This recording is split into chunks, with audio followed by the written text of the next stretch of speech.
From temperature, moisture, wind speed, and direction, weather balloons measure the many changing variables of our fluid atmosphere. We are interested in ground conditions, obviously, but also what the atmosphere is doing well above our heads. And this can help us gauge what weather systems may do. Are they going to strengthen, weaken, which way they may move? And that gives us a current snapshot of what the atmosphere looks like from the ground to many thousands of feet above our head. Weather balloon launches typically occur twice a day, but in the case of a looming severe or tropical threat, Gerald Satterwhite, a meteorologist with the National Weather Service in Birmingham, says they can send up balloons more frequently in 6-hour increments.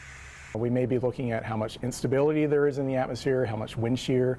So we're kind of getting the idea if storms do develop, what is the likelihood for them to produce large hail, damaging winds, or tornadoes. But we didn't drive all the way down to Calera just to talk about weather balloons. Let's see the science. 3, 2, 1. In action.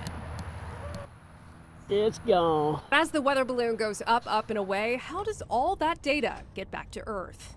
We have an antenna right outside our office that is constantly in contact with the radiosonde, which is a weather instrument attached to the weather balloon. So it's constantly sending us that data that we then plot on our computer systems and also feed into the computer models. The radiosonde immediately started crunching the numbers. This is called a skew-T diagram, and this is how we plot the data that comes in from the weather balloon. So as you're familiar with, the red line is temperature from the surface to way up in the atmosphere. The green line is the moisture content in the atmosphere. And also, depending on how fast the radiosonde is moving in any direction, we use GPS to calculate the wind speed and wind direction. We have a large area of CAPE here. It's measuring about 2,300 joules per kilogram of CAPE. So we got a lot of moisture and instability in the atmosphere, so assuming we had some lift from maybe a front or a trough, we would get some storms. But following the evolution of the atmosphere is especially valuable when it comes to one of the trickiest types of weather to forecast. Soundings are really useful even during winter weather situations. If we're expecting maybe a little layer of some relatively warm air off the ground, we could be looking at maybe a sleet or freezing rain situation. So rain, snow, or shine, weather balloons are a critical puzzle piece to solving the great mystery of our ever-changing atmosphere.